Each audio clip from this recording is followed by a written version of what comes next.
Hello, hello, hello, my darlings. Well, it's Friday. Oh, it's Friday. I am so excited when it's Friday because, Jordan doesn't work on the weekend. I told you I love these glasses. You knew I was going to have them back on today. Well, welcome to A Slice of Life. A Slice of Life. And the book we use is Super Aging, Getting Older Without Getting Old. I don't know them, they don't know me. But I just like, we've already gone through this book. If you go to my earlier videos, you'll hear what we've gone through in this book. But the subtitle is what keeps us going, getting older without getting old. I mean, I know I'm getting old. I can see that every day. I can feel it every day. But we're getting older without getting older. We're getting older, but not getting old. And the other book I use is The Well Lived Life. I don't know them. They don't know me. And so we talked about a number of things in this book. We're working our way through the juice and keeping life moving and, just working with your health and happiness.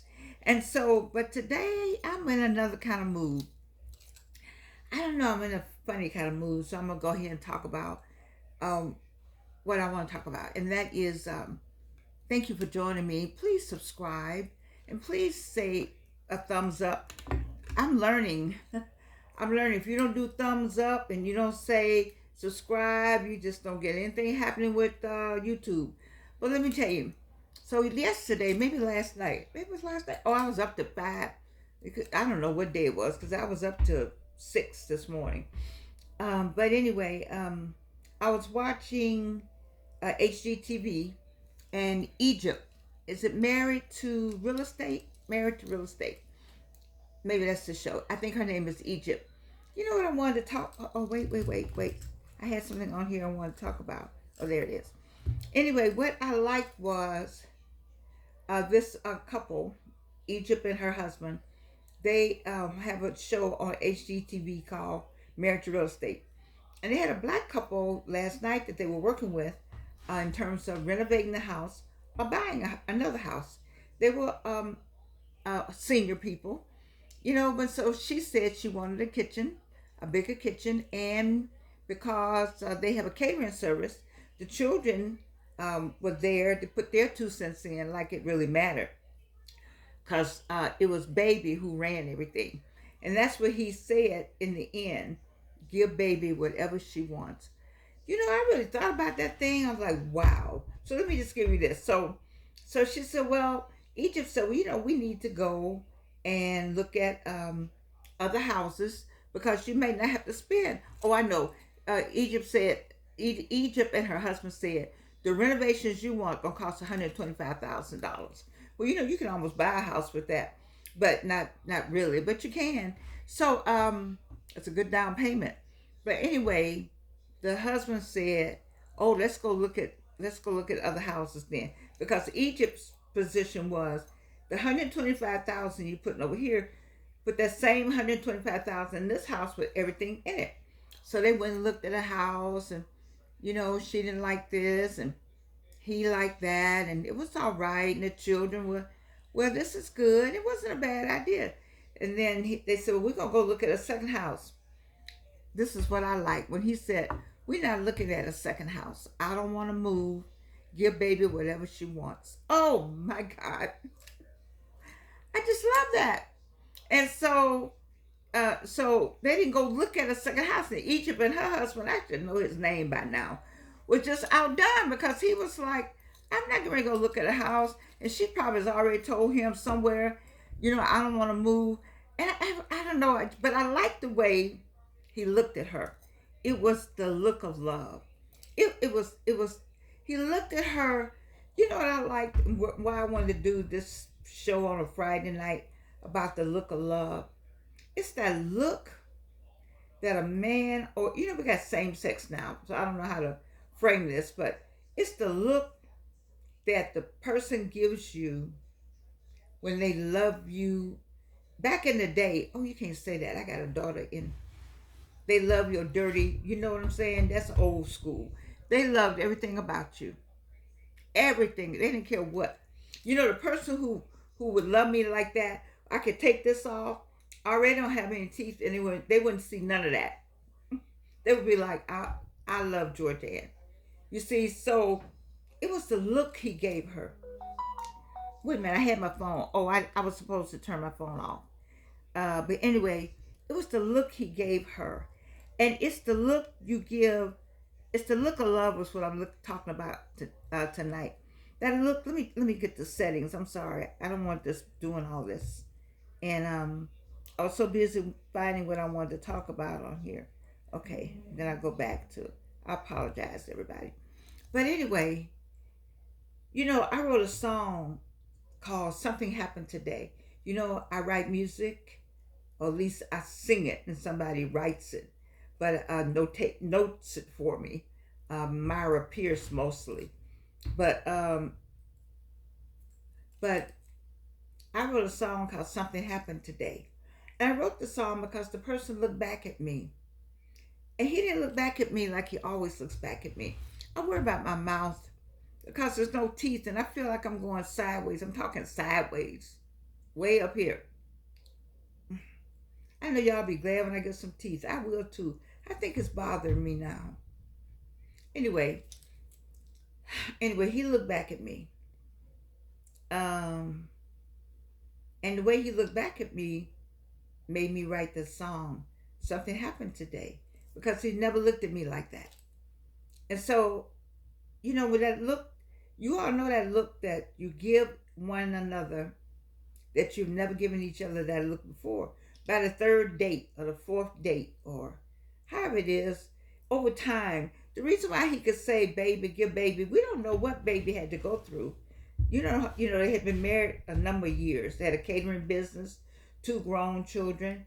A lot of things go on. Young people who get married, they find out, you don't find out about the person till you move in with them. If I moved in with somebody, I can't move in with anybody because I don't think they will stay. Because I got too many things that I have to do or deal with that after 3 cancers, I'm just too many things. So, but it's that look I'm talking about. And so he gave her that look on in Egypt, and her husband said, okay then, but whatever she wants. She wanted a big kitchen. Well, that's how she wanted a big kitchen with everything. She wanted the walls down. Whatever it was $125,000. And I just like the whole look of love. Who are you giving a look to? Is it somebody you're looking at that is it somebody you living with, or you looking at, or you thinking about, or are you trying to get them out the herd, as one of my friends tells me, that men pull women out the herd. It's an eyeball to eyeball. It's not a glancing, it's a look. I had an occasion where a person wasn't looking at me, and I thought the person wasn't looking at me because, all of this. And they were like, no, girl, I just was not looking. But I don't know. You have to eyeball people. You're supposed to look people in their eyes. I remember back in the 60s going to Georgia State, and one of my friends said, girl, you're looking at white people in their eyes. I was like, what? I had never heard that before. I'd never heard that before. Because I had come out of Spelman, we'd gone through all the marching and whatnot. But, I had gone to school with white people. I never not looked them in their eyes. What are you talking about? I won't say who said it. Oh my God. Incredible. You can't look them white people in their eyes. Who came up with that stupidity? I'm so glad we are away from all that. Although, it's some small towns. It was a movie somebody did, but they thought they were still in slavery, and it was modern times. There was a lot of verisimilitude that made me think that they didn't think through that movie, but it was still all right. It was all right. I think Common was in it. But let me stay on my point. It's the look. You got to look the person in the eyes. If you don't have eyeball to eyeball contact, how are you going to see what's going on with a person? That's with anybody. Now when I was growing up, my mother had a look. And parents out there, do you have that look? They couldn't have a look as bad as some of these kids are. I don't know anybody that I knew anybody that under my friends that their kids would be fighting out in front of a school. Not anybody. Avalon didn't fight. Nobody fought. If they fought somewhere, I didn't know nothing about it. Because I didn't raise no alley cats. That's what that is going on. Where are the parents? They never tell me where those parents are. Oh, Lord have mercy. Let me just stop. I like my blue today. This called cement right here. What's that girl that makes glass jewelry? I got on Karen, and I got on this way back in the day at the National Black Arts Festival. Karen came, and then she was already an Atlanta girl. She went to Barbara King's church. I can't think of her name. This was a gift. One of Avalon's friends gave me this beautiful, but I kept it all these years, like I keep everything, so I can have it on. This was in the movie Netflix. When I did Netflix, I've had to, rock Karen's jewelry. And this is Karen. This is stuff from up there. Do you all ever go to the African shop up in the West End? You need to go up there and see Margaret. It's on Lee Street, right next to the Wells Fargo, right across from the old mall. But I'm on the Lee Street that goes down to Spelman and Morehouse. Anyway, I digress. I just felt like all this blue. I don't want to feel blue, but I feel bluish. I feel I'm in a blue light. I don't know. I'm in a blue mood. No, that would make not so good. I'm in a good mood. Okay, so I have talked too much about small things that maybe not matter, but I want you on a slice of life. I try to share some of my life with you. Cancer 3 times and a lot of hurt and a lot of pain. And all of it needed to happen for me to get to where I am today. I just believe if I had stopped and gone with some other people, some other places, I'm not sure I would have had the what I needed. I wouldn't have met Sean Walker, and I wouldn't have met L. Cornell Pearson. If I had followed some other people, I may have been better off. Maybe, I don't know. I may not have needed to meet them, but they helped me get my act together to get my one-woman show. I wouldn't have met Catherine Meeks. I wouldn't have gone to the Epsilon Center. There's too many things wouldn't have happened. And so I'm very happy about my music. And to Fossey, you called me today. I'm going to call you back. But I just want people to think about how your life. I've been on some terrible journey. You have to love the journey, though. You have to love the journey. This is Karen too, but it says love the journey. You have to love the journey. I'm not sure. I was thinking today. Said Jordan, with all the things that happened to you, they all were needed to shape me to where I'm comfortable in my own skin. My music is everywhere. Would I've had the same push? I had to push when I was in France in my early 20s singing. I had to push, but I didn't know what to do with it. I lost a lot of opportunities, and God let me stay here to see.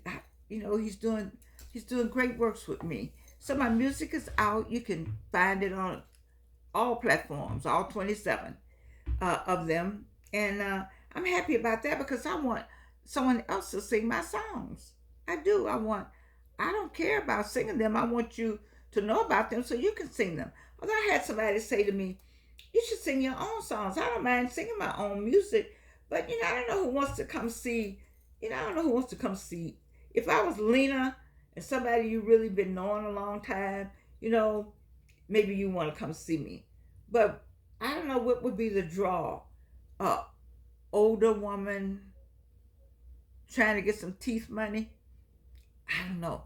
The music itself might be the draw. I'm hoping so. Maybe, I don't know what I'm doing right now. I'm just trying to share with you the look of love. The look of love. That's a look, man. That look when you just, they just look you right in the eye. You look right in the eye, and you say, "I love you," or you don't even say anything. He said, "Give baby whatever baby wants." So Egypt and her husband got 2 aprons and gave them because they cater. And one apron said, "Give baby what she wants," and the other apron said, "I'm baby and I get what I want." Come on, somebody. I want the apron that says, "I'm baby and I get what I want."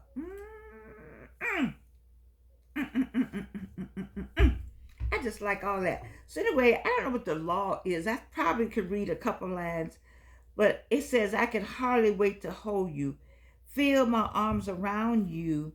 How long I have waited just to love you.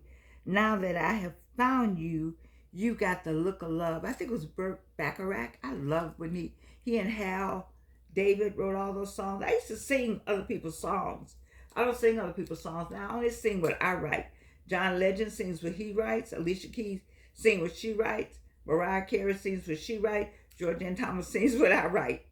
You know, I don't sing other people's songs. But I just thought about this look of love because I just feel like that. It's a look that time can't disguise. I mean, you could tell they were older and he was walking a little slower. You know, because I walk a little slower. So who wants to come and walk slowly with me? You know, everybody want to run. My daughter's had to catch herself. She just, you know, now she was like, oh yeah, I got my mama back here, you know. You know, I gotta, you know, I'm at that point. And so the way he looked at her, you know, and she gave him a little, you want to be standing next to me. I mean, I just love that. You all got to go see it. You got to go see that one. You got to go find HGTV and find Married to Real Estate and find Egypt and find this older couple and they renovate the house and you're going to love when he says, we're not looking at any other house. She said, I don't want to look at any other house. You know, it's not like pillow talk. Everybody knows about pillow talk. You can talk to that man all day, all y'all out there. But when he gets home, all that out there, it cannot touch will go on the pillow. Because girlfriend said, I don't want to go nowhere. And I want to live in this house. And I want this kitchen the way I want. $125,000. But it's beautiful. It was beautiful work, Egypt. I got to hand it to you. So anyway, what's the last line? Let this be just the start of many nights like this. Well, it's some many nights going on now with some of you all. And if not, get started. You know, well, make sure you got the right person. You know, I'm going to talk about my book. I've got everything over here to talk about it. But it's a good and bad side. And I'm not sure. It's called Guide to the Second Time Bride. I don't know if I wasn't in the mood to talk about it tonight. Because I would have to reveal some things. I didn't know if I was ready. I don't mind revealing it though. You know, let's go to the last thing. I told him to go back to it. I can hardly wait to hold you. Feel my arms around you. How long I have waited just to love you. Now that I have found you. You better get that look of love on, honey. Girl, boy, y'all. Because it's Friday. Don't you love these glasses? Oh my God, I can't stand myself. It's Friday. Let me tell you another thing. You see what I got on? You see this? This is why I live in the South. Because it was 70 degrees today. Not only do we have the look of love, but we can have it and it's warm. I love y'all. You know I love you. You know I love you. And you can't do anything about it.